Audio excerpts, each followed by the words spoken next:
Hello, everyone, and welcome again to another Teacher Joseph podcasts. A few podcasts ago, we started to look at accents around the UK. Today, we're going to begin looking at English accents around the world. Remember that Standard English is spoken across most of Europe as a kind of a second working language. In some countries more than others. For example, the Netherlands, Sweden, Finland and Norway. These kind of countries need English because their own languages are quite small and they want to be represented on the world stage. So English is very important. Outside of Europe, we also have many African countries which were once British colonies, where English is the first language or sits next perhaps to more native languages. Nigeria is a good example of that. It's really important that you choose a place to be happy in. I don't mean to live, but a place, when you're learning English, a place which means something to you.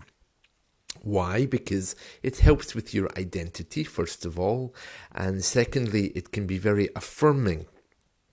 Can help you to enter into the communities in certain countries. If you listen to the news one day in Australia, one day from Africa, one day from America, it's going to become very confusing, especially if you're looking at reality shows or dramas, because each of our countries have their own idioms and phrasal verbs. European Standard English is not really good English exactly. It's really there so that companies can communicate. And also if you go on holiday, you can ask, where's the train station? And if the person knows European Standard English, they can answer. So, for example, a country like the Netherlands, most people can speak English. They may choose not to, but they've been educated with it at school.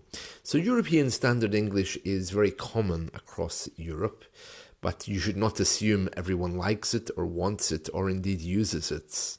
But it is there. After Brexit, I'm not sure how much English is used now, but I suspect it's declining. So we're going to look at a few accents from around the world today in comparison with one of our last podcasts where we looked around the UK. So this one's going to be about around the world. Around the world, okay?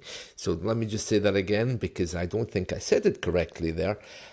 This podcast is going to look at some accents around the world in comparison with our last podcast, which looked at accents around the UK. So here we are. Let's begin. Same here, Ibrahim Shita. All right, makes sense. So let's begin. 14 Supreme Court justices have called for the probe of the CJN based on allegations of ignoring their repeated demand for improved welfare. This is despite the upward review of the budgetary allocation of the judiciary. This appears unprecedented in at least over 5 decades. To use the word of the CJN, would anyone blame these justices for dancing naked in the market? Well, I don't want to describe what they've done as dancing naked in the market. Remember... Okay, so that was our first accent, and indeed it was from Nigeria. Now, the first few words I didn't catch. It took me a few sentences actually to tune in to what they were trying to say. About halfway through the first man's conversation there, I was able to hear that he was talking about courts and allegations, and he used an idiom about people dancing naked. It's not real people dancing naked. It's just an idiom to discuss a process of what happened in a court was like people dancing.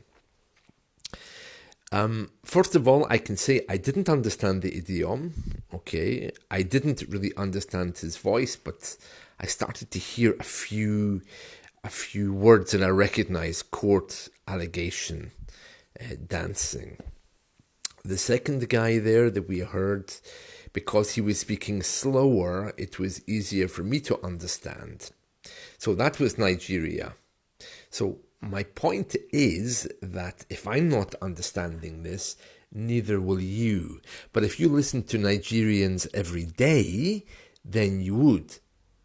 So again, this is why it's important to begin to drill down into a particular place rather than looking around the world for your sources of English. If you like London, listen to English media. If you like Scotland, listen to Scottish media. If you like Australia, listen to Australian media. So you really have to be quite proactive in really standing at the door of your thoughts, making sure what comes in is from the place that you want it to be from. Okay, let's move on. Water and waking up, right through the house, through the bathroom, through every door, kitchen door, every door. Everything in the house flood out. When I talk about everything. No bed, no dead for sleep on. Settee, where you could have rest in a phone, where you could have make phone call and video for sure. Everything flood out. I want back every single piece of So what happened? You were sleeping and... We were sleeping. Yeah, and? We were sleeping, Yeah. hear Prince screaming. When Prince screaming, it's water. When you jump up and look, there is water. Many water, like Elsha. That type of water was there. I want back everything. Right, so that second one there was a Jamaican accent, and you can hear, if you listen to it a few times, you can hear that she's talking about her house being flooded and everything being covered in water. She said many water, okay, which might be a reference just to how Jamaican people sometimes speak. There is a second language in Jamaica. Right at this moment, I can't remember the name of it, but it is there, and that may well impact the grammar that is used when they speak English. Certainly that's the case with Scottish Gaelic and English. You might hear a Scottish man or Irish man saying, "Oh, I have a terrible head on me," meaning I have a headache. Because in that language, the headache is not owned by the person. It comes upon you and it leaves you in the same way. So using many water, as she just said, could be something similar. I don't know. So this shows just how different English can be. And of course, Jamaica was one of our ex-colonies as well. So something for you to think about there. And it's really important, as I mentioned, if you don't listen to the accents that you like often enough, then you eventually go to that country and not understand anything. So that's a situation with Jamaica. You have to take into account here as well that this is a member of the public who is probably talking in some kind of colloquial way. So that needs to be considered as well. But a very, very interesting interview. Again, it took me a moment or two to really pick up on the accent there. And I think after a few words or a few sentences, I began to tune in. I got more or less, I would say, 95% of what she was saying. I'd have to re-listen to it to catch everything. And of course, that's impacted by concentration as well. So you don't really have to worry too much about that. Right, so this is beginning to sound a little bit like Miss World. Do you remember that competition from the 1980s and 90s? Where they did short interview clips. So we'll move on and let's do another one. And we're going to go for a European accent this time. Your Majesty.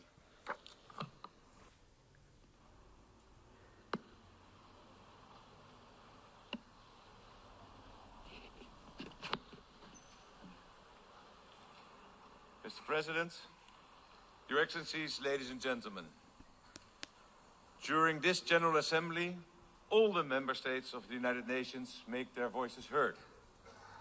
And I am proud to be standing in this hall representing the Kingdom of the Netherlands. A kingdom that comprises 4 autonomous countries located in Europe and the Caribbean: the Netherlands, Aruba, Curacao and St. Martin. We are familiar with both the trade winds of the tropics and the cold gales of the North Sea. Right, that was King Willem of the Netherlands. Oh, he's getting old looking. Oh, haven't seen him in years. Didn't he marry an Argentinian woman? Yeah, I think the Queen is from Argentina. Oh, he's got a beard now as well. Oh, it doesn't suit him at all. Anyway, sorry, enough of my insults to King Willem of the Netherlands. I'm sure he's a very nice man. That was him speaking English. And he did very well there, but you'll notice that the stress is a little bit different. The intonation in particular is different. It's quite blunt. And he uses different stress patterns. The North Sea, for example. So you'd have to really tune in a little bit to catch that. The beginning of his speech there, they just started, was very good. But he's about to launch into something a little bit heavier, I think. Very nice, very nice. So this just gives you an introduction to some accents around the English-speaking world. I hope you've enjoyed this, and let's talk again soon.